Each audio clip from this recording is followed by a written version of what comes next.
And I'm gonna be doing this with a very heavy heart as I will be reacting to Moira and Jason's breakup. A relationship that we all thought was a fairy tale but eventually turned into a nightmare. Yo, what's up? This is Real Talk Darbs. And today, for those of you guys who don't know, I have interviewed Moira and Jason prior to this issue. In that, isa pa ako sa mga nagsabi na sana all may Jason. Guys, sa lahat ng mga nanonood dyan ngayon, pwede ba sabay-sabay nating sabihing sana all. Sana all may Jason, di ba? Pero thank you very much, Sir Jason. Moira specifically mentioned that after all the rejections that she got, natuto daw siyang magtiwalang muli at si Jason daw yung taong napunta siya. When I stood at the end of that altar right in front of Jason, I thank God for all those rejections because now I get to stand in front of God's best. Those were one of the sweetest things that I thought a woman was able to get, and she got redirected to a person that really deserves her. But unfortunately, right now, it was really not the case because of what happened. The thing that we thought was going okay at that time was actually not. For those of you who don't know, I'll give you context first. It was confirmed by Jason that him and Moira are no longer together based on what he posted on May 31 that mentions, "This is probably the hardest thing I've ever had to write. But since you guys have been with us from the start, it is only right that you hear this straight from me. 3 years ago, I married my best friend with the intent of spending the rest of my life with her. Though my love for her has always been genuine, a few months ago I confessed to Moira that I have been unfaithful to her during our marriage. I believe that she deserves to know the truth rather than continue a peaceful but dishonest path. I take full responsibility and I'm doing my best to be better. From the bottom of my heart, I'm sorry for everyone I hurt, especially Moy." And Jason mentioned to one of sa post as a picture, "It is with a heavy heart that after 3 years of marriage, we announce that we are parting ways. Our love and respect for each other remains. Request for privacy during this difficult time." It is really with a heavy heart accepting that news from the people that we look up to. But unfortunately, it is what it is and things happen. And the only thing that we can focus on right now is, instead of blaming, is to focus on the lesson that this couple might be able to give us. And these are my love realization after finding out the Jason-Moira breakup. Number 1. Love is a choice, and so is cheating. You cheat by choice, not by chance. I myself previously have made the same mistake as Jason made. And that cheating is a cowardly way to show someone how little they mean to you. Sabi nga nila, infidelity is a symptom of an underlying problem. Either a symptom of two things. Number 1, pathology, which is an unresolved trauma or a dysfunction. Or emotional immaturity that pushes them to infidelity. When a cheater crosses the line of infidelity, they have already decided. Lahat ng mga nag-cheat, they know the consequences and the risk right before they do it. Cheating is not a mistake. It is a decision. It is a selfish act that derives from self-serving thoughts. Number 2, people that we love the most usually has the capacity to hurt us the most. Moira mentioned that Jason was the reason why she was able to fall in love again, be able to trust again. That Jason was actually the guy who was able to make her feel safe, secured, and believed in forever, to the extent na nagpakasal silang dalawa. But unfortunately, it was really not the case because the person that she vowed to love until the day that she died, the person that she loves the most, for sure is now the very reason why her heart is breaking. Her world is turning upside down right now. And that is one of the worst ways in love, that yung mga taong pinakamamahal natin, yun pa yung may mga mas kakayahang saktan tayo. And I think that is the risk of what love is, in that that's the reason why we have to be extra careful to those people who loves us, and we have to be careful on who we trust and love in return. Number 3, some damages cannot be fixed by remorse, regret, or just by saying sorry. It's either you lose it or you win it back. Totally depends on the willingness of the couple to make it work. Honestly, the ball is not on the person who cheat, but it is on the person who got broken by the cheating. There are people in this situation, either you can move on easily, palitan mo yung taong nasaktan mo ng panibagong tao, or you wait for her heart to be opened up again. Number 4 lesson.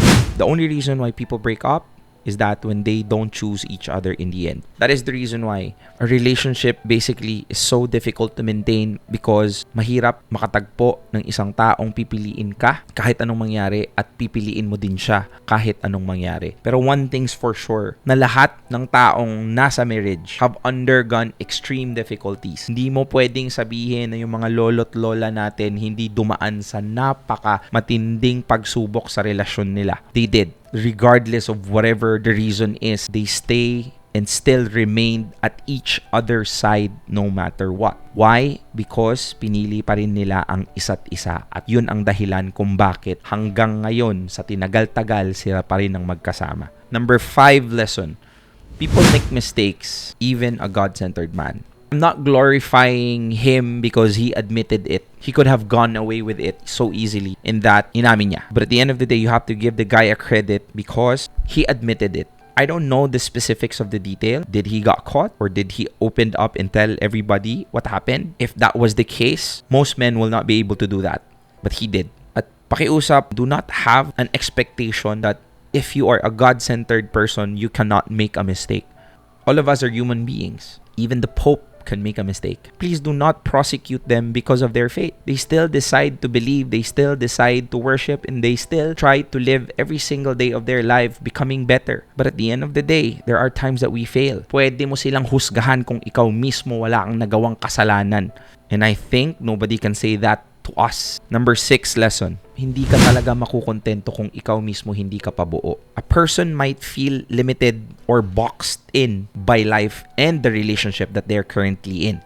Regardless kung anong degree ng commitment, either they're married or magjowa pa lang, those people who hasn't been able to have fully become whole, nagiging curious pa sila kasi kulang pa kung anong meron yung nasa loob nila. And that's the reason why they give into curiosity, which often leads to infidelity.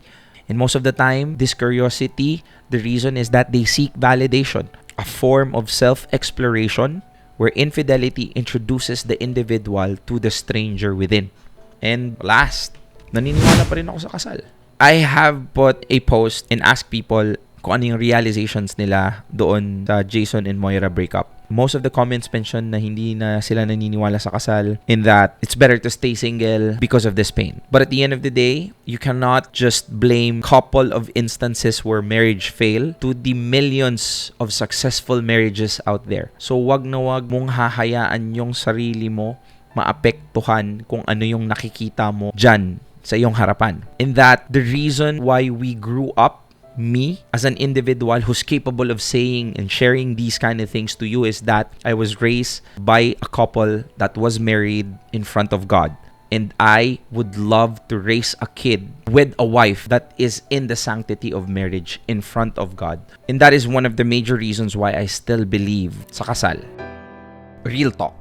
My heart goes out to Moira and to Jason in the times that they have been in this kind of difficulty right now. And for sure, there's a lot of people who throw stones at them at this moment because everybody thought that they were living a fairy tale and that eventually it became a nightmare. I don't think Moira would have wanted to be in this kind of situation. Jason, on the other hand, might have a hand on this, but things that would blow up in his face like this is the last thing that he would have wanted to do. And if ever you're someone who's similarly in this kind of situation, gusto kong malaman at maintindihan mo that it's very kind of rare to find the love that we all deserve. And I think the reason why this is so sensationalized is because we think what we saw previously through this couple was the best. And not just to this couple. There have been so many issues about infidelity and cheating, and maraming marriages na ang nasisira. But I want you to know that you should never base your experience based on someone else's experience, in that there might be chances of failing in a relationship, but at the end of the day, it's worth the shot. And that made this allow us to be more wise and mature in choosing the people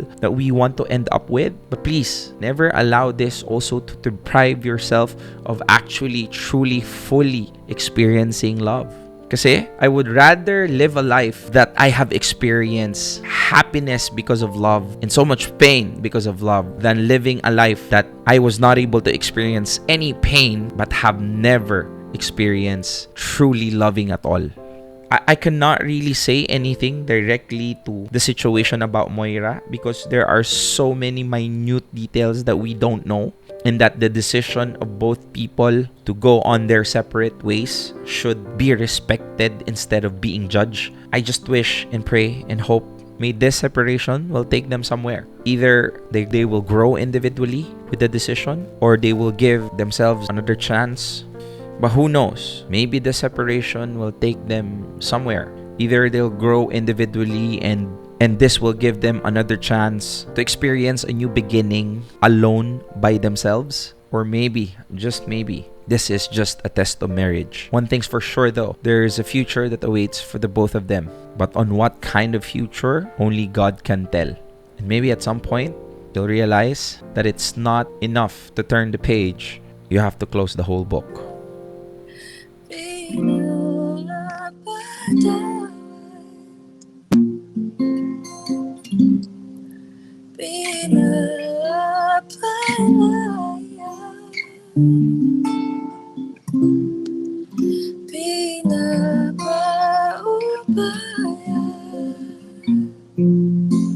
Kita sa Kanya.